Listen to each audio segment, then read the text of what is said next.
تصویریں نہ خرافات ہیں، اور وہاں میری بیوی وہ اعمال کرتی ہے جو میں مسجد میں جا کے سیکھتا ہوں، وہ میری بیوی نے جماعت میں جا کے سیکھی، وہ میری بیوی وہاں اعمال کرتی ہے۔ میں آپ کو بتا نہیں سکتا کہ میرے گھر میں میرے غیر حاضرین چور بھی آئے ہیں، کیا ہوا، میں کیونکہ سب ریکارڈ ہو رہا ہے، میں بزرگ نہیں بننا چاہتا، لیکن میں آپ کو بتا نہیں سکتا کیسے میرے گھر میں نہ ہونے کے باوجود اللہ نے میری بیوی کی حفاظت کی۔ اور میں اکثر کرکٹ کی طرح اب باہر رہتا ہوں، ہم ڈیفنس میں رہتے ہیں، بس سیکیورٹی کا بہت پرابلم ہے۔ السلام علیکم دوستو دعوت و تبلیغ کے جانے مانے ہستی ماضی کرکٹر سعید انور صاحب کے بڑی خوبصورت باتیں لے کر میں آپ کے درمیان حاضر ہوا ہوں۔ دوستو اگر اس ویڈیو کو آخر تک دیکھیں گے ایمان تازہ ہوگا، عمل کا شوق پیدا ہوگا۔ تو چلیے دوستو شروع کرتے ہیں۔ یہ دنیا یقین کرے جتنے مرضی پیٹو ہوں، ماشاءاللہ لاہور میں تو کھانا ٹھیک ٹھاک کھایا جاتا ہے، جتنے مرضی پیٹو ہوں، افطاری آئے اور افطاری سے پہلے دب یا پکوڑے ساری کھا جاؤں گا، سموسے بھی کھا جاؤں گا، جلیبی بھی کھا جاؤں گا، بس میں کھاؤں گا اور پانی پورا گھڑا پی لوں گا۔ جہاں دو پکوڑے گئے، سموسے گئے، بھوک بھی ختم، مزہ بھی ختم۔ یہ دنیا جیسے ایک پلیٹ کھائی بریانی کی، مزہ آیا، پھر دوسری لی تو مزہ کم ہوا، تیسری بالکل، چوتھی پہ کہا یار مجھے الٹی آ جائے، بس کرو۔ اللہ کی قسم دنیا اس سے زیادہ کچھ بھی نہیں۔ آج ہم سب دنیا سے آخرت بنانا، دنیا بنانا چاہ رہے ہیں، نہیں بنے گی اگر ہم آخرت کی محنت میں لگ گئے۔ اگلی مثال، یہ انضمام الحق پاکستان کرکٹ ٹیم سے نکال دیا گیا، مجھے کپتان بنایا، ان کا سب کو سلیکٹ کرنا، انضمام کو سلیکٹ نہ کرنا۔ میں نے انضمام الحق کو، ہمارے ایک دوست ہیں پہلے ٹی وی کے فلموں کے اداکار تھے نعیم بٹ صاحب، میں نے ان سے کہا کہ انضمام ابھی بہت غصے میں ہے اور یہ بیچارہ ایک امتحان میں ہے، اس کا اب یہ لوگوں کو رگڑا نہ دے دے، آپ اس کو، حالانکہ انضمام کو غصہ نہیں آتا لیکن آتا تو بہت آتا ہے، میں کہا انضمام کو لے کے آپ اس طرح کرو کہ آپ چلے جاؤ اللہ کے راستے میں۔ انضمام نے 10 دن لگائے، سارا غصہ نیچے آیا، اور 10 دن لگانے کے بعد اللہ کے راستے میں، 10 دن لگانے کے بعد اس کو اللہ نے واپس کپتانی دی، اور 5 سال میں پاکستان کے ٹاپ کیپٹنز میں شمار ہونے لگا۔ پہلی اننگز میں جا کے 326 کیے۔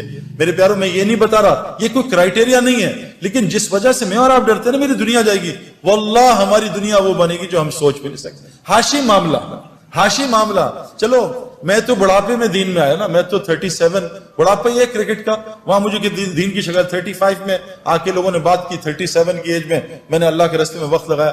میں 35 کرکٹ کا بڑھاپا ہے، سپورٹس کا بڑھاپا ہے۔ ہاشم معاملہ ایک ٹین ایجر، اس کو ساؤتھ افریکنز نے کہا ہم تمہیں کرکٹ کھلائیں گے، تمہیں اتنے $1 ملین رینٹ دیں گے، تمہیں یہ دیں گے، تمہاری یہ لائف ہوگی، تم نے بس ایک شراب کا اسٹیکر لگانا ہے۔ اس نے لعنت بھیجتا ہوں کرکٹ پہ، میں اللہ رسول کا حکم نہیں توڑ سکتا۔ آج ہاشم معاملہ ساؤتھ افریکن کا موسٹ ریسپیکٹیو سٹیزن بنا ہوا، کیوں؟ یہ کیا ذلیل ہو رہا ہے ہاشم معاملہ؟ میں 40 دن گیا جماعت میں، 2 مہینے بلکہ، ساؤتھ افریقہ، کچھ دوستوں کے ساتھ جماعت میں ہم گئے۔ جب مجھے ڈربن میں انویٹیشن انہوں نے دیا کہ آ کے یہاں بات کرو اسٹیڈیم میں، اس کی ٹیم کے کھلاڑی بھی تھے اور مختلف قسم کے وہ سکوررز اور کامنٹیٹرز۔ ہاشم معاملہ بھی وہاں جہاز سے اترتے ہی میرے پاس پہنچ گیا، حالانکہ لمبے سفر سے تھا۔ اسے کسی نے بتایا سعید بھائی جو ہے، سعید انور جو ہے وہ ڈربن اسٹیڈیم میں سپیچ کر رہے ہیں، جنید جمشید مروم اور ہم ساتھ تھے جماعت میں، تو ہمارے ساتھ میری آ کے بات سنی۔ میں نے اس کے کھلاڑیوں سے پوچھا کہ ہاشم کا کیا اثر ہے تم پہ؟ یہ تم سے اسلام کی بات کرتا ہے؟ کہا آج تک اس نے اسلام کی بات نہیں کی۔ میں کہا پھر اس کا کیا اثر ہے؟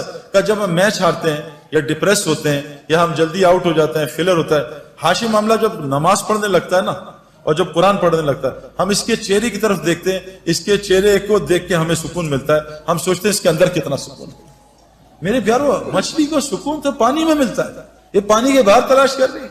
کتنی مثالیں آپ کو دنیا کو دوں، میں نے آنکھوں سے میں آپ کو کیا بتاؤں کہ جو لوگ تبلیغ کا، دعوت کا صحیح کام کر رہے ہیں، میں نے امریکہ گیا ہوں، میں پوری دنیا پھروں، اللہ تعالیٰ دنیا میں ان کو، کیوں کہ اللہ نے قرآن میں فرمایا ہے جس کا مفہوم ہے کہ جو بھی نیک عمل کرے گا، چاہے عورتیں ہوں یا مرد ہوں، اللہ قرآن میں کہہ رہے ہیں جو بھی نیک عمل کرے گا، عورت ہو مرد ہو، شرط مومن ہو، اللہ کہہ رہے ہیں لام اور نون قرآن میں جہاں آتا ہے اس کا مطلب ہے اوبلیگیٹری ہو جاتا ہے، اس میں کوئی ڈاؤٹ نہیں ہے۔ اللہ کہہ رہے ہیں لام اور نون ملا کے کہہ رہے ہیں کہ میں ضرور بالضرور 200% میں اس کو حیات طیبہ کہتے ہیں جنت فردوس کی زندگی کے ایپیٹائزر کو، میں اس کو دنیا میں بسر کرواؤں گا، جنت کی زندگی یہاں بسر کرواؤں گا۔ آج مسلمانوں پر زندگی جو ہے وہ جنت کا نہیں ہے میرے پیاروں، کیوں کہ آج مسلمانوں میں کیا ہے؟ دیکھو، جنت کی زندگی کے علامات ہیں، جہنم کی زندگی کے علامات ہیں۔ جب سردیوں کے ریکارڈ ٹوٹنے شروع ہو جائیں، علامت ہے کہ ٹھنڈی جہنم سانس لے رہی ہے کہ ان کو میرے پاس بھیجو. جب گرمیوں کے یہ جو الگ الگ چیزیں آ رہی ہیں نا وہ اپنی جگہ, میں آپ کو قرآن اور حدیث کی باتیں سنا رہا ہوں. جب گرمیوں کے ریکارڈ ٹوٹنے لگے سمجھ لو جہنم جو گرم ہے وہ سانس لے رہی ہے, جہنمیوں کو اپنی طرف بلا رہی ہے. آج پوری دنیا میرے پیارو اس کا شکار ہے. جنت کی زندگی کیا ہے؟ الا قیلا سلاما سلاما, الا قیلا سلاما سلاما. ہمارے اندر سے سلام ہی ختم ہو گیا. جہاں سلام سلام سلام ہو یہ جنت کا ماحول ہے. جہاں گالم گلوچ غیبت جھوٹ بد نظری یہ جہنم کا ماحول ہے. جہاں تو میں لڑائیاں جہنم میں یہی ہوگا. تو نے مروا دیا, تیری وجہ سے ہوا, تیری وجہ سے میں فیل ہو گیا, تیری وجہ سے کاروبار میں نقصان ہو گیا. یہ جہنم کی علامات ہیں. جیلوں کا بڑھ جانا, ہسپتالوں کا بڑھ جانا, کورٹ کچہریوں کا بڑھ جانا, مسلمانوں کا آپس میں لڑنا, میرے پیارو یہ علامت جنت کی نہیں ہے. یہ جو تبلیغ کی محنت ہو رہی ہے نا یہ اس لیے محنت ہو رہی ہے کہ ہم ایسی وہ محنت کر لیں جو حضرت محمد صلی اللہ علیہ وسلم نے صحابہ پہ کی. اللہ نے 35 سال کی صحابہ پہ محنت پہ ان کو وہ دنیا دی کہ 70% دنیا ان کے قدموں میں آ گئی تھی. مدینے میں ایک آدمی زکوٰۃ لینے والا نہیں تھا. عمر بن عبدالعزیز جو تابعی تھے ان کے زمانے میں پورے افریقہ میں ایک زکوٰۃ لینے والا آدمی نہیں تھا. میرے پیارو اگر ہم صحیح دین پہ آ جائیں اللہ ہمیں وہ دنیا دے گا جو آپ سوچ بھی نہیں سکتے. یہ تو میں نے اس لیے آپ کو بتایا کہ آپ ان لوگوں کو جانتے ہو. وہ دین وہ کیا ہے میرے پیارو, اس کو سمجھنا پڑے گا. دیکھو ایک بات اللہ قرآن میں کہتے ہیں 4 قسمیں کھاتے ہیں, والتین والزیتون وطور سینین وہذا البلد الامین لقد خلقنا الانسان فی احسن تقویم. اللہ نے 4 قسمیں کھائی. اللہ کو قسم کھانے کی ضرورت نہیں ہے, لیکن اللہ اپنی بات میں, کیونکہ ہمارا مزاج ہے قسم سے یقین آتا ہے. لوگ جھوٹی قسموں پہ بھی یقین کر لیتے ہیں. ہمارے مزاج پہ اللہ کی بات کر رہے ہیں. میں قسمیں کھاتا ہوں کس کی؟ انجیر کی, زیتون کی, کوہ طور کی, اور حضور صلی اللہ علیہ وسلم کے پیدائش کے شہر کی, امن والے شہر کی. لقد خلقنا الانسان فی احسن تقویم. میں نے انسان سے خوبصورت چیز کوئی نہیں بنائی. مسلمان نہیں انسان میرے پیارو. لیکن آج انسان کی کیا ویلیو ہے؟ آج انسان کی کوئی ویلیو ہے؟ آج انسان کی قدر جانوروں سے ختم زیادہ ہوگی. کیوں کہ اللہ تبارک تعالیٰ نے فرمایا ہے اگر انسان اپنے اوپر انسان بننے کی محنت کرے یہ فرشتے اس کو سجدہ کریں گے. اگر انسان بننے کی محنت چھوڑ دے تو یہ جانوروں سے بدتر ہو جائے گا. ہمارا سب سے بڑا مسئلہ ہے میرے پیارو, آج ہم دنیا میں ہر محنت کر رہے ہیں, ماں باپ محنت کر رہے ہیں. میرا بچہ, آج ماں باپ جب ہم سے ملتے ہیں تو کیا کہتے ہیں؟ ہم اپنے بچے کو کرکٹر بنانا چاہتے ہیں. خواب دیکھ رہے ہیں, دعائیں کرتے ہیں. ماں باپ کہتے ہیں ہم اپنے بچوں کو doctor, engineer, pilot, business man یہ بنانا چاہتے ہیں. کتنے ماں باپ ہیں جو اپنے بچوں کو انسان بھی بنانا چاہتے ہیں. میں نے ٹل دی ایج آف 35 کان میں ایک دفعہ نہیں سنا کہ بیٹا انسان کے بھی بچے بن جاؤ. میرے پر انسان خود بخود ڈاکٹر نہیں بنتا, خود بخود انجینئر نہیں بنتا. چاہے باپ دادا کرکٹر ہوں, اس کو روزانہ 10 گھنٹے گراؤنڈ میں جانا پڑتا ہے تاکہ اس کے اندر کرکٹر یہ بن جائے. میرے پیارو دیکھو میرے پیارو, جب اللہ انسان کی تعریف کر رہے ہیں کہ انسان کتنی صفت خیر والا ہوگا. حضرت داؤد علیہ السلام کو اللہ نے فرمایا اے داؤد میں ایسی امت بھیجنے لگا ہوں, ایسی امت جس کو وہ صفات دوں گا جو انبیاء میں ہوتی ہیں, وہ نوافل دوں گا جو انبیاء میں ہوتے ہیں. ان کا حشر قیامت کے دن نبیوں کے ساتھ کروں گا. نور کے ممبر پہ ہوں گے, نبیوں کے ساتھ کرسیاں لگی ہوں گی لیکن نبیوں کی مہر سے خالی ہوں گے. بس ان کو نبیوں کی طرح دنیا میں پالوں گا, ان کی دعائیں نبیوں کی طرح قبول کروں گا. آج تو ہماری دعا قبول نہیں ہوتی. ایک عورت ہے, ایک عورت کمزور ہو اللہ نے بنائی ہے. ایک عورت ہے حضرت خولہ رضی اللہ عنہا, ان کو شوہر نے طلاق دے دی, کچھ الفاظ کیے کہے, اس زمانے میں طلاق ہو جاتی تھی. کوئی اکیلی عورت کی, یا رسول اللہ مجھ پہ رحم کریں, میرے شوہر نے چھوڑ دیا ہے, میں اکیلی ہوں, بچے میں کیا کروں گی. وہ اتنا روئی ہے کہ عائشہ رضی اللہ عنہا بھی رو پڑی, حضور صلی اللہ علیہ وسلم بھی رو پڑے. ان کے رونے پہ اللہ نے قرآن کی آیتیں اتار دی اور طلاق کا فیصلہ ایک عورت کی وجہ سے بدل دیا. آج 40 لاکھ لوگ حج پہ دعا کرتے ہیں, یا اللہ لاہور میں بارش برسا دے, یا اللہ مکے میں بارش برسا دے. اللہ 40 لاکھ لوگوں کی دعائیں قبول نہیں کر رہے. کیوں میرے پیارو؟ ہمیں سمجھنا. دیکھو میں آپ کو اس لیے بتا رہا ہوں کہیں ہم دھوکے میں نہ چل جائیں. علامات یہ جہنم کی زندگی میں, جنت کی. رزق تنگ ہونا, اللہ کسی سے ناراض ہوتے ہیں اس کا رزق تنگ کر دیتے ہیں, اور اتنا تنگ کرتے ہیں گھر سے اٹھا کے دور پھیر دیتے ہیں. میں جانتا ہوں پوری دنیا کے مسلمان, ماں کہیں بیٹھی ہے, باپ بیچارہ کہیں ہے, بیوی کہیں ہے, بچے کہیں ہیں, خود کہیں بیٹھا ہے. پوری دنیا میں اللہ نے خاندان کو الگ کر دیا. میرے پیارو یہ علامات ہیں. آج پریشان, ہر آدمی ڈپریشن کا شکار. تو میں نے امریکہ بھی گیا, وہاں کے میں لوگوں سے ملا, بڑے لوگوں سے. میں نے ان سے کہا کہ تم بہت ترقی کر رہے ہو. میں نے گوگل میں سرچ کی, میں نے پچھلی سینچری کے 100 ریچسٹ اور 100 موسٹ فیمس لوگوں کو جمع کیا، 100 ریچسٹ اور فیمس. جب میں نے ان کا اینڈ دیکھا تو وہ 3 طریقوں سے مرے. وہ ڈپریشن سے مرے، وہ ڈرگز کے اوور ڈوز سے مرے، یا انہوں نے خودکشیاں کی ہیں. میں نے چوتھا اینڈ نہیں دیکھا. یہ ہے کامیابی میرے پیاروں. وہ جو ٹیمپرری کامیابی ملتی ہے شادی کر کے 6 مہینے کی، بہت خوش میں ابھی بھی، یہ ہنی مون، یہ شاپنگ، اور 6 مہینے بعد وہ کل دونوں کہتے ہیں شادی ہم نے کیوں کر لیا. آج پوری دنیا طلاقوں سے بھری ہوئی ہے. سب سے پہلا رشتہ اسلام کا حضرت آدم کا اور علیہ السلام اما حوا کا سب سے پہلا رشتہ جس سے نسلیں چلتی ہیں. آج دنیا میں طلاقیں، میں آپ کو کیا بتاؤں، ایک ملک میں نام نہیں لوں گا، آپ ریکارڈ کر رہے ہو، 90% طلاقوں کا ریٹ ہے میرے پیاروں. ہر گھر میں لڑائی. میرا تو آپ سے تو ابھی بات کروں، میرا تو انٹریکشن لوگوں سے بہت ہے. اب تو 7-8 گھنٹے لوگوں سے ملتے ہیں. ٹائم نہیں ہوتا اپنی بیوی کو دینے کے لیے، ٹائم نہیں ہوتا میں اپنے بچے کو مشکل اثر سے مغرب ٹائم دے پاتا ہوں، نہیں دے سکتا. کسی نے یہاں بلا لیا، کسی نے یہاں بلا لیا. لوگ خودکشیاں کر رہے ہیں اور اللہ نے ہمیں جہنم کی زندگی سے نکالا ہے. ایک بات ایک اور سنا دوں، یاد آ گئی. اللہ تعالیٰ قرآن میں کہتے ہیں وَفِي السَّمَاءِ رِزْقُكُمْ وَمَا تُوعَدُونَ. رزق میرے پیاروں صرف روٹی کو نہیں کہتے، رزق ہماری دنیا کی جتنی ضروریات ہیں اس کو رزق کہتے ہیں. اللہ قرآن میں کہہ رہے ہیں وَفِي السَّمَاءِ رِزْقُكُمْ وَمَا تُوعَدُونَ.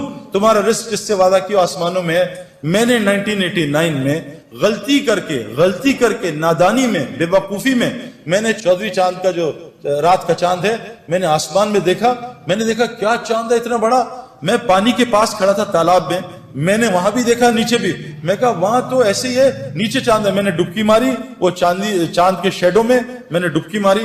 89 سے 2003 تک میں تیرتا رہا. ادھر میرے انضمام یوسف، ادھر جنید جمشید، ادھر ہاشم، پتہ نہیں سارے لگے ہوئے.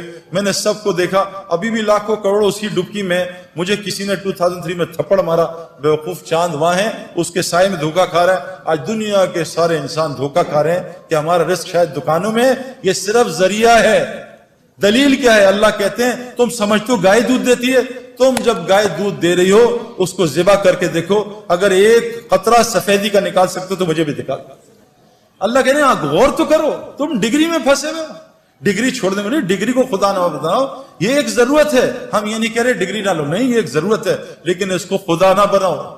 ابھی ایک یونیورسٹی میں ایک لڑکے نے کہا تھا میں 90% مارکس لاؤں گا، وہاں داخلہ ملے گا، مجھے اسکالرشپ ملے گی، فری ہوگا. اس کی 89% آئی، اس نے خودکشی کر لی. یہ ہے ڈگری کا یقین کہ میری ڈگری رازق تھی، اب میں کیسے پلوں گا.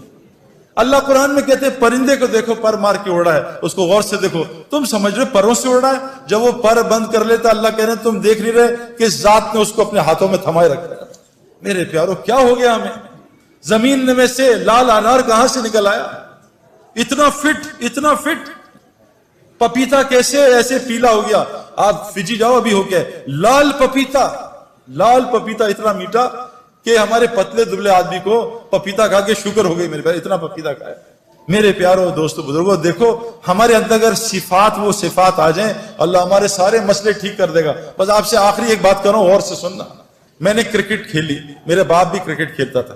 میرا باپ نے فرسٹ کلاس کرکٹ نہیں کھیلی، لیکن میں نے ان کو 50 سال کی عمر میں دیکھا. ہم کرکٹ میچ کھیل رہے تھے، 2 گراؤنڈز اکٹھی کھیل رہی تھی. 2 گراؤنڈز بڑی فل کرکٹ گراؤنڈ. میچ ہو رہا تھا تو میرے والد صاحب ہم آؤٹ ہو گئے.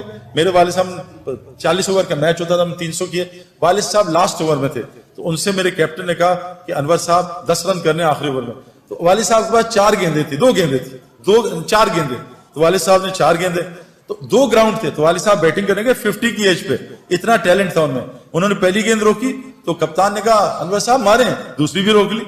تیسری میں ایک چوکا لگا، چوتھی میں ابا نے آخری گیند پہ اتنا لمبا چھکا مارا 2 گراؤنڈ پار کر دیے. انہوں نے کہا یہ کیا کھیل رہے ہیں؟ میرے اندر ان کی صفات آئی نا، شفٹ ہوئی. وہ انجینئر تھے، میں بھی بن گیا، شفٹ ہوئی. لیکن میرے پیارو وہ جین میرے اندر تھی، لیکن میرے اندر کرکٹ کی صفات وہ کرکٹ گراؤنڈ میں روزانہ 10 گھنٹے سے آئیں. میں نے جب کرکٹ گراؤنڈ کو 10 گھنٹے دیے، ہم صبح اپنے مزاج کے خلاف اٹھتے تھے 5 بجے اور کوچ بلاتا تھا، ٹریننگ کراتا تھا. کبھی 5 کلومیٹر، کبھی 10 کلومیٹر، کبھی دوڑاتا تھا، اسپرنٹس لگواتا تھا. ہمارا بلیف ٹیسٹ ہوتا وہ. کبھی جم میں ہمیں تھکاتا تھا، کبھی سوئمنگ پول میں تھکاتا تھا، کبھی اتنے تارے اتنے مارتے تھے. میری ساری 10 کی 10 انگلیاں زخمی ہیں. کوئی پٹاخہ نکالتا ہوں درد ہوتا ہے. اتنی گیندیں لگتی تھی. کینیڈا میں 2 ڈگری 3 ڈگری ٹیمپریچر، اور وہاں جب ہاتھ میں گیند پڑتی تھی نا ایسا لگتا تھا کسی